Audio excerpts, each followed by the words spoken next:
who loves Portugal, was with me. All right? In the Portugal issue.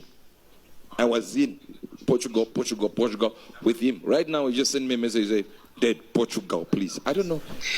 አሁን የሰማችሁት ጠንቋይ ማን ነው? ነብይ ዚምባብዌያዊ ነብይ ነው። ስሙም ደግሞ ፕሮፌት ዩበርት ኤንጅል ይባላል።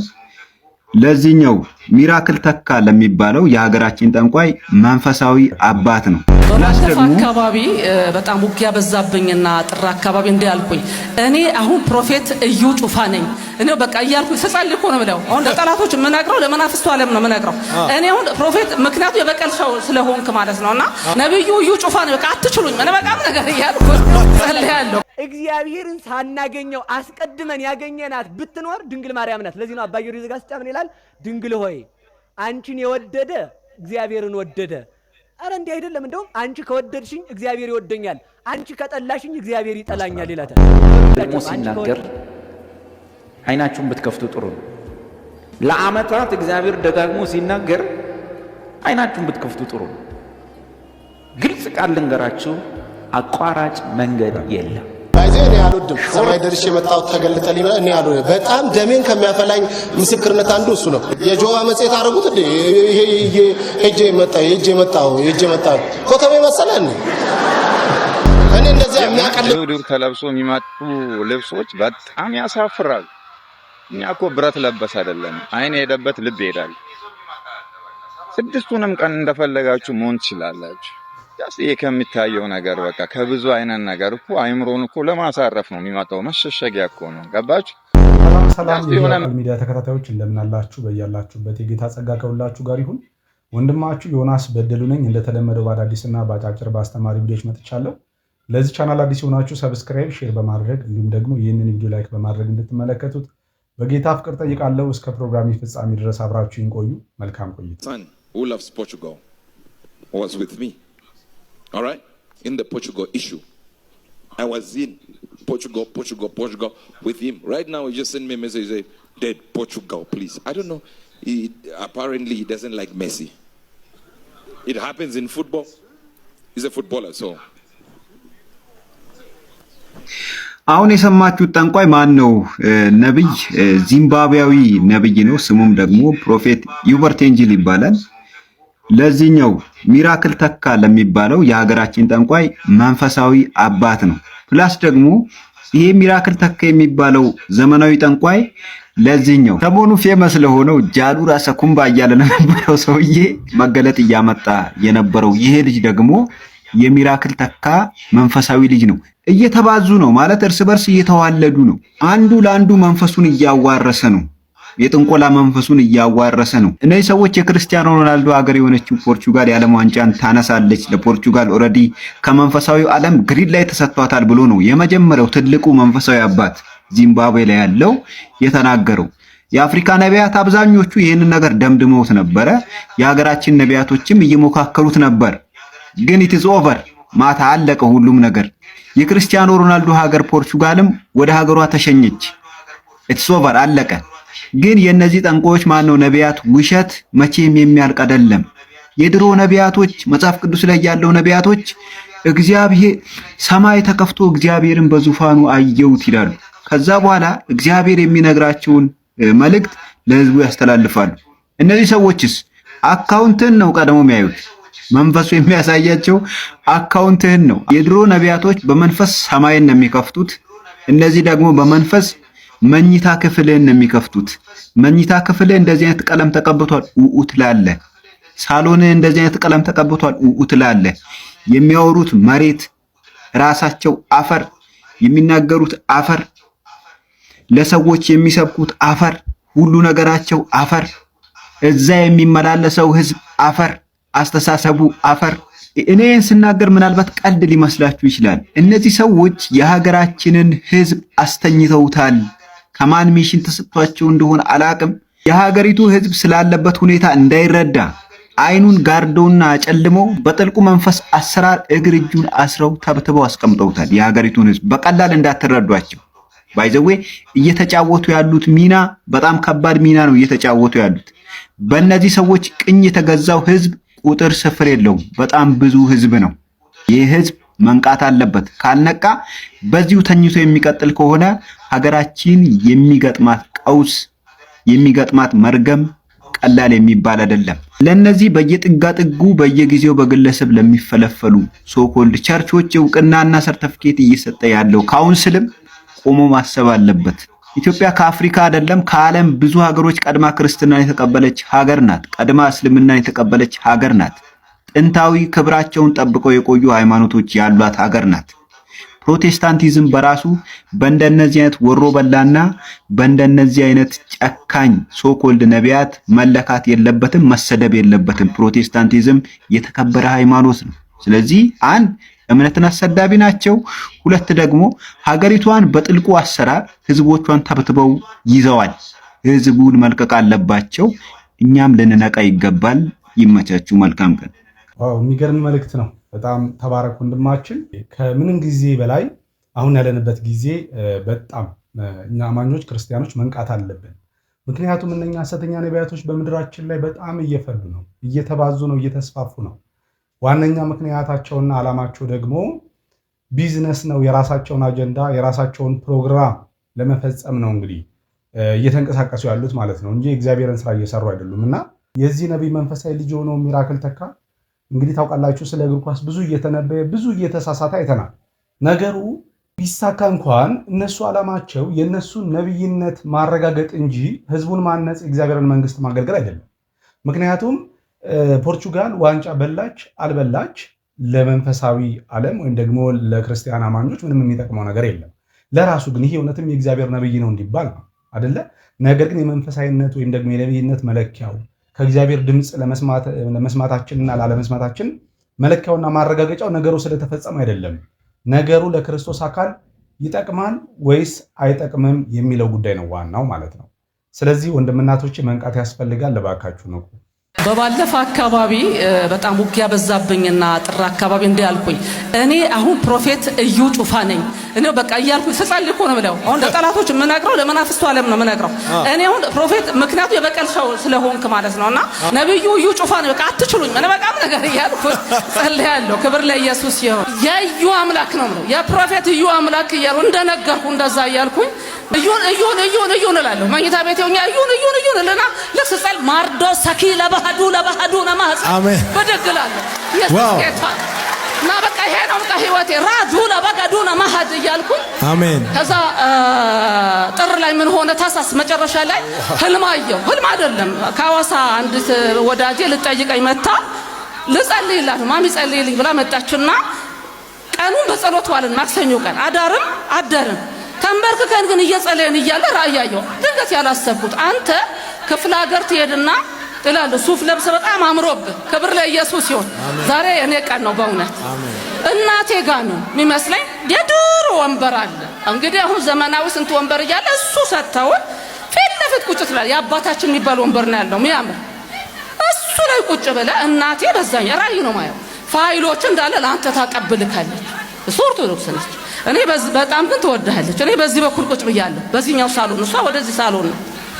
ከዛ እኔ ብድግልና ሲሄድ የኔ ፋይል ከስር ነው። ብድግ አረግና ከላይ አረግልሃለሁ። ሳረግልህ ፓስፖርቴን ታወጣና ታገላብጠዋለህ። ፕሮፌት እኔ የትም ሀገር ሄጄ አላውቅም። ሄጄ ማቀው ህንድ ነው ለዛውም ለሕክምና ብቻ ነው እልሃለሁ። ከዛ እንዴ ምንድነው ዛሬ ማየው ነገር ብዬ አልነገርኳትም። መጸለይ ጀመርኩ። ዝም መጸለይ ጀመርኩ። ትንሽ እንደተቆየ ግን ፋይሌን አስተካክለ እንደ ተጠለዘ ትልቅ ፋይል አርጋምተት በተንበረከኩበት ሰጠኸኝ። ከዚያ በኋላ ነው ጤናዬም በቃ መኖር እንደምኖር እርግጠኛ ሆንኩኝ። ነገ በእናቶች ጉባኤ ይገኛል ቆሜ መሰክራለሁ። ብዙ ጊዜ አልመሰክርም። በጣም የእዩ አምላክ ለኔ ያደረገልኝ የሆነ ጊዜ እንደ 2013ም ልንገርክ እዚሁ ሕክምና የጀመርኩበት ጊዜ ነው። በቃ ውጪን ትቼና ጌታው የት ልሄድ እዚህ እመጣለሁ ሰልማለሁ ማለት አልቅሼ ጸልዬ እሄዳለሁ። በቃ ደስ እያለኝ ከፍት ቢሆን ስንከባለል እውላለሁ። በእርግጠኝነት ደስታዬ ነው። እኔ ጌታ ያደረገልኝን ስለማቅ ነው። እሱን ተው ይቅር። ከዛ ተኛው። በጣም አመመኝ። አይኔን ደፈነኝ። አላየም። ጭንቅላቴ ተያዘ፣ ሰውነቴ ተያዘ። በሕክምና ምንም ተኛውኝና ነይ አልኳት። እንደው የምታገለግለኝ ነይ ቶሎ በይ ካረፍኩበት ቦታ ኦይል ይዘሽልኝ ቶሎ ብዬ ላኳት። እዚህ ምን ቀን እንደሆነ ማላቅ መጣ ይዛልኝ ሄደች። ሰኞ ቀን ይመስለኛል ያለ ነበር መሰለኝ። ልክ ስታረግልኝ አይኔ ተገለጠ።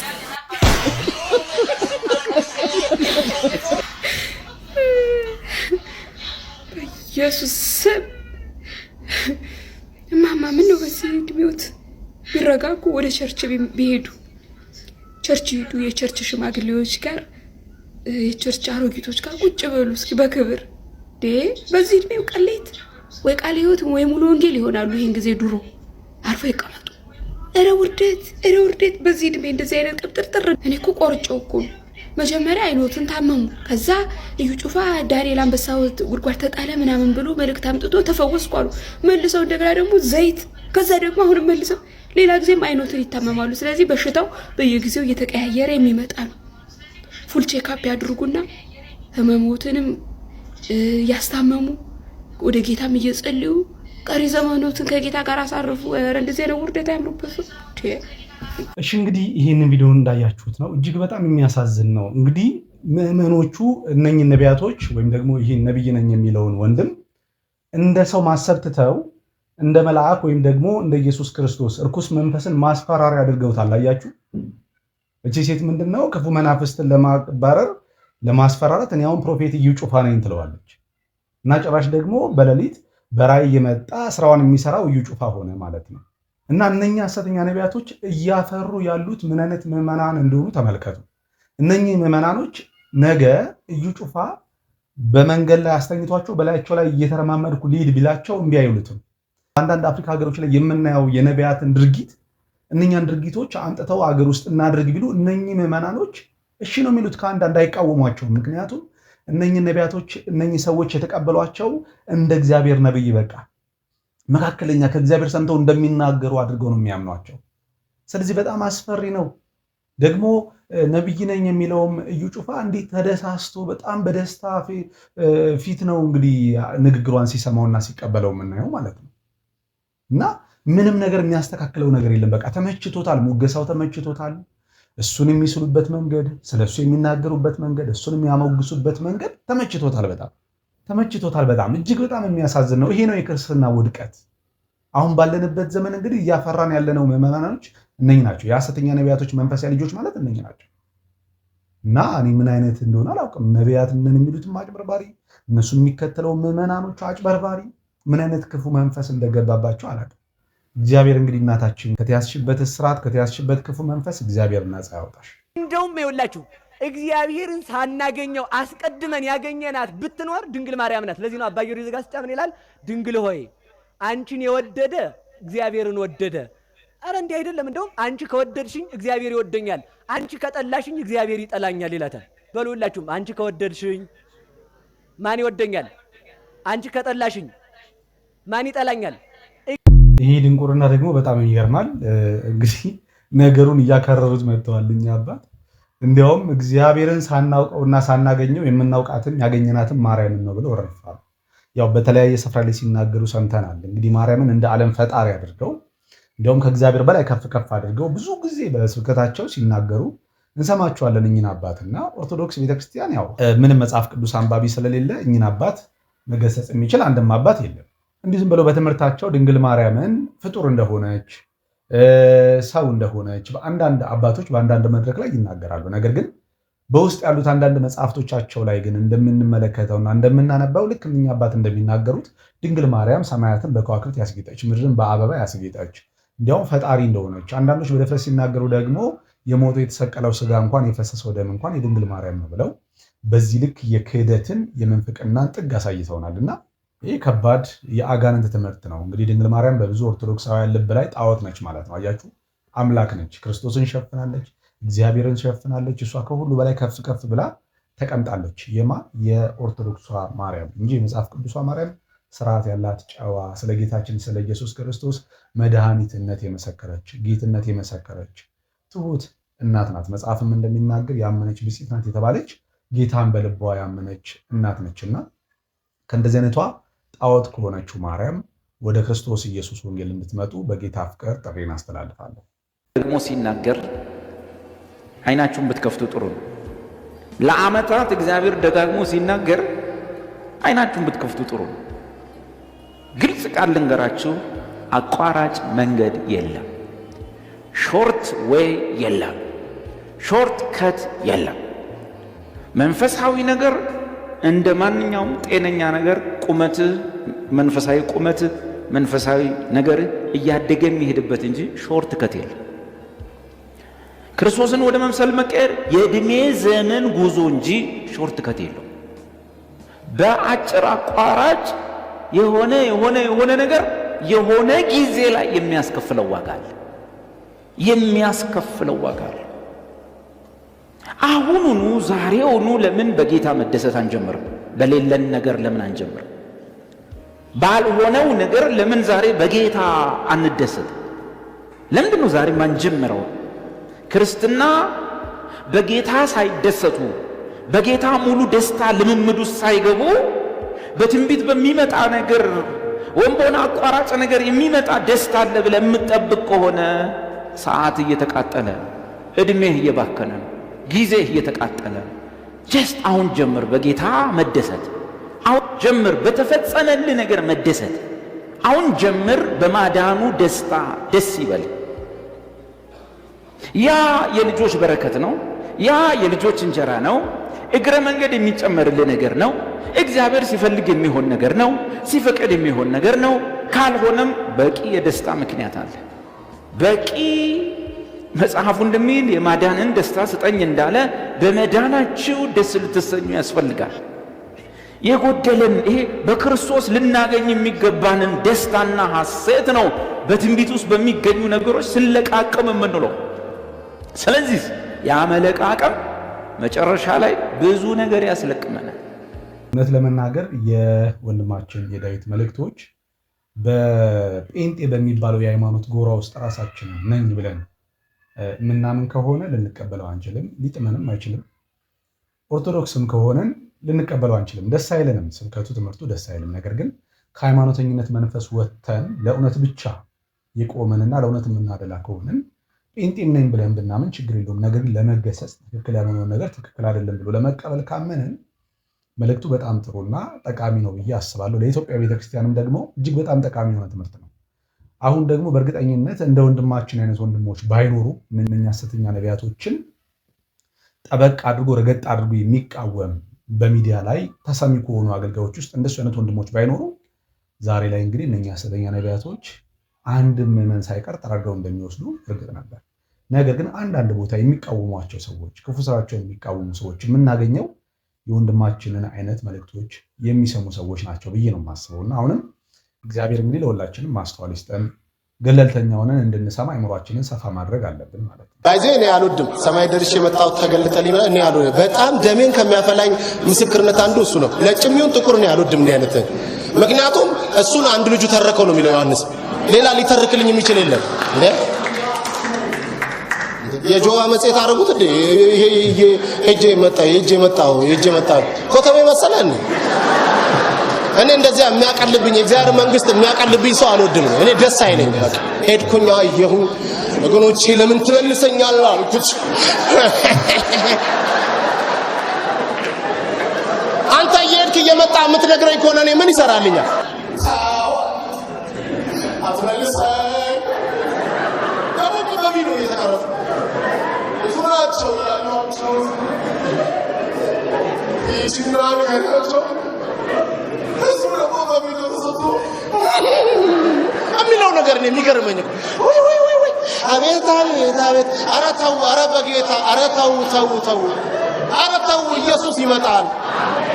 እውነቴን እንዴት ነው ፌክ ህይወታችን ፌክ፣ ኑሯችን ፌክ፣ የሆነ ነገራችን ፌክ፣ አገልግሎታችን አካሄዳችን ፌክ ሆኖ መኖር አለብን ያለብን። ሌባ እኮ ሌባ ነኝ ካለ በሌላ በኩል እኮ ታማኝ ነው። ቦርሳችን ምናምን ሰብሰብ ታደርጋለህ። እውነቴን እኮ ነው ጌታ በሚያውቀው። እሺ እንግዲህ ይህንን መልእክት እንደሰማችሁት ነው። እጅግ በጣም ጠቃሚ የሆነ መልእክት ነው። እኔ ፌዙንና በመድረክ ላይ የሚደረጉ እንደዚህ አይነት ፌዞች፣ ቧልቶች ባይመቹኝም ሲሪየስ የሆነ ስብከት ይመቸኛል እንደግል ማለት ነው። ነገር ግን ደግሞ ትምህርቱ እያስተላለፈ ያለው መልእክት ደግሞ ትክክል ነው። በሳቅም በጨዋታም አድርጎ ቢሆን ነገር ግን መልእክቱ ትክክል ነው። ሁላችንም በዘመናችን የተቸገርንበት አንዱ ዋናው እነኛ አየው፣ ተገለጠልኝ፣ በራልኝ የሚሉ ሰዎች ትልቁ የገቡበት ቀውስ ይሄ ነው። በቃ መንፈሳዊ ዓለም ሄጄ መጣሁ ይላሉ። መንግስተ ሰማያት ገብቼ መጣሁ ይላሉ። እግዚአብሔርን አየሁት፣ ጌታን አየሁት ምናምን ይሉናል። ቀለል ያደርጉብናል ነገሩ። መጽሐፍ ቅዱስ ግን በሰው ልብ ያልታሰበ በሰው ዓይን ያልታየ በሰው እጅ ያልተሰራ እግዚአብሔር ግን ለሚወዱት ያዘጋጀው ተብሎ የተጻፈ ነው። እውነት ነው። እኛ እየሄድን እየጎበኘ ነው የምንመጣው ጉዳይ አይደለም። ተስፋ ነው ነው የሚለው መጽሐፍ። የሚያየውን ማን ተስፋ ያደርገዋል? ስለዚህ የሚታይ አይደለም። አሁን ሁሉም ወደ ብርሃን ሲገለጥ፣ ኢየሱስ ክርስቶስ ሲገለጥ፣ ያን ጊዜ እኛም ስንገለጥ የምናየው ጉዳይ እንጂ እየሄድን እየተዝናናን የምንመጣበት የሆነ ፓርክ አይደለም ወንድምናቶቼ። እና ነገሩን እንደ ቀላል አታዩት። ትልቅ መልእክት ነው። ትልቅ ዶክትሪን ነው እያፈረሰ ያለ ወንድማችን። ምክንያቱም በአንዳንዶች ዘንድ በዚህ መንገድ የተሰራ ትምህርት ስላለ ማለት ነው። ስለዚህ እንደዚህ አይነት ነገር ውስጥ እንገባለን እያላችሁ ሳታስቡት ከክፉ መናፍስት ጋር የማይሆን ነገር ውስጥ እንዳትገቡ። በቃ የእግዚአብሔርን ቃል አንብቡ። በትክክለኛው መንገድ በእምነት በተስፋ ጸንታችሁ ያ ነገር ሲገለጥ በትዕግስት መጠባበቅ ነው እንጂ አሁን የሆነ በጌታ ኢየሱስን ላሳያችሁ፣ መንፈሳዊ ዓለም ላስገባችሁ፣ የሆነ ቦታ ልክተታችሁ እያለ የሚወስዳችሁን ነብይ በሙሉ ማመን የለባችሁ። በቅርቡም የሆነ ቪዲዮ ይዤ መጥቼ ነበር አይደለ? ኢየሱስ ክርስቶስ በአካል የሚታይበት በግልጽ የሚታይበት ቦታ እንሂድ ብሎ አንድ ነብይ ምዕመናኑን እንሂድ የሚል ግብዣ ሲያቀርብላቸው የሆነ ቪዲዮ ይዤላችሁ ተመልክተናል። ስለዚህ እንደዚህ አይነት ሰዎች ስላሉ መጠንቀቅ አለባችሁ።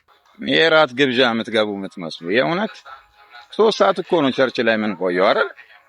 ከዛ በኋላ ይደርሳል። እስቲ ቀሚስ ለብሰሽ ናይና 3 ሰዓት ተኩል 3 ሰዓት እስከ 6 ሰዓት ነው። በቃ 3 ሰዓት 80 ደቂቃ እኮ ነው ቸርች የምንቀመጠው። እችንም ደቂቃ እንደዚህ ለመቀራረጽ ከዛ በኋላ ከምሳ በኋላ ቤት ሄደሽ ራስሽን የፈለግሽውን ልበሽና የፈለግሽበት መሄድ ትችያለሽ። ግን ጃስት እዛ ጉባኤ ውስጥ አይቶ ይሰናከላል። እናቶች ከቤት ሲወጡ ንገሯቸው ለልጆቻችሁ። አባቶች ተቆጧቸው። ሴት ልጅ እናቷን ነው የምትመስለው ይባላል ሳይኮሎጂካል።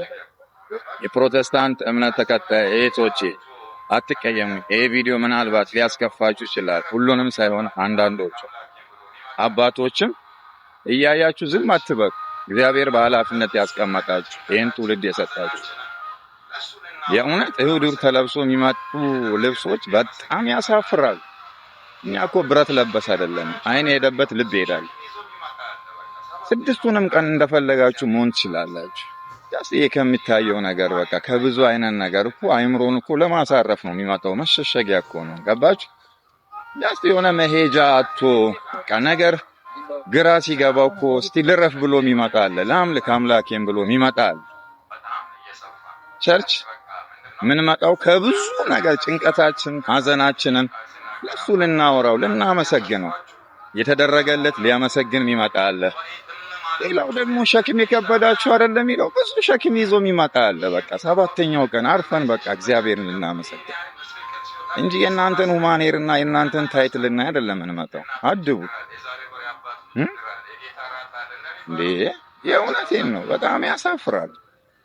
እና ከጊዜ ወደ ጊዜ ዝምታችሁ በጣም እየሰፋ ነው። ጃስት በቃ ምንድነው እናንተን የሚያሳስባችሁ፣ ይቅርታ አድርጉልኝ ይሄን ቃል ስናገር አባቶች፣ እናንተን የሚያሳስባችሁ ወንበር መሙላቱ፣ ጉባኤ ጥም ማለቱ፣ ጩኸት፣ ፌሽታ ምናምን ነው። ይህ የሚጠፋው ትውልድ ሞደርናይዜሽን በቸርች ገብቶ ይሄን ያህል መስቀልቅል ሲወጣ ቅድስና ስርቅ ምንም አይመስላችሁ። እናቶች እድራል፣ የዛሬ ወሬ አባቶች እድራል፣ የጌታ ራት አለ እንደሚባለው ቀሚስ ለብሳችሁ ነው በሏቸው። ቁጥር ሊያሳስባችሁ አይገባም። በቃ እግዚአብሔር የሚከብርበት 100 ሰው ካለ ጉባኤ ውስጥ አይከብርም። እግዚአብሔር የሚቀበለው መስዋዕት ከሆነ ከቁጥር ጋር እግዚአብሔር ግድ የለም። ሚሊዮን በአንድ ጉባኤ ተጨፍልቃችሁ ብትቀመጡ ለእግዚአብሔር ጉዳዩ አይደለም። ቅድስና ክርስቶስን የሚሸት ህይወት ከሌለ። ስለዚህ በቃ ሴቲቶቻችን በቃ አለባበስ አስተካክሉ። ቀሚስ ለብሳችሁ የምትመጡ ሴቲቶቻችን እግዚአብሔር አብዝቶ ይባርካችሁ። ዋው! በጣም የሚገርምና ወቅታዊ የሆነ መልእክት ነው። በየትኛውም ቸርች ላይ ብትሄዱ ብዙ ሰዎች የሚቸገሩበት ጉዳይ ነው። ፓስተሩም ደግሞ እንደዚህ አይነት ሴቶችን እንደዚህ አይነት አለባበስ እየለበሱ የሚመጡ ሴቶችን መናገር እጅግ በጣም ይፈራሉ። ለምንድን ነው? ነገ ይቀራሉ የሚል ስጋት ስላለባቸው ማለት ነው። ነገር ግን ነገሩን በስርዓት ቁጭ አድርጎ ሰዎች እንዳይከፋቸው አድርጎ ግንዛቤ በመስጠት ምክንያቱን አለባበሳቸውን እንዲያስተካክሉና ቸርች ሲመጡ ለሌሎች መሰናክል የማይሆንን እንዲሁም ደግሞ ለሌሎች አራያና ምሳሌ የሚሆንን አለባበስ ለብሰን ብንመጣ ለብዙ ሰዎች እንጠቅማለን። መሰናክልም አንሆንም፣ ለማያምኑ ሰዎችም መሰናክል አንሆንም እና ብዙ ሰዎችም በእንደዚህ አይነት ነገር ሲቸገሩ ስለምናይ ማለት ነው። እባካችሁ ወንድምናቶቻችን ይህንን ማድረግ አያቅታችሁም። ስለ ወንጌል ሌላም ከዚህ በላይ ትልልቅ ዋጋ ይከፍላል፣ ብዙ ዋጋ ያስከፍላል ክርስትናና ልብስ ቀይሮ መምጣት ለጌታ በጣም ቀላል ነገር ነው፣ የሚከብድ ነገር አይደለም። እና እህቶቻችን እንግዲህ በዚህ እንድትተባበሩን በጌታ ፍቅር ጠይቃለሁ፣ መልእክቴንም አስተላልፋለሁ። እንግዲህ ለዛሬ ያዘጋጀውላችሁ ቪዲዮ ይህንን ይመስላል። በሌላ ቪዲዮ እስክንገናኝ ድረስ በያላችሁበት የጌታ ጸጋ ከሁላችሁ ጋር ይሁን። ሰላም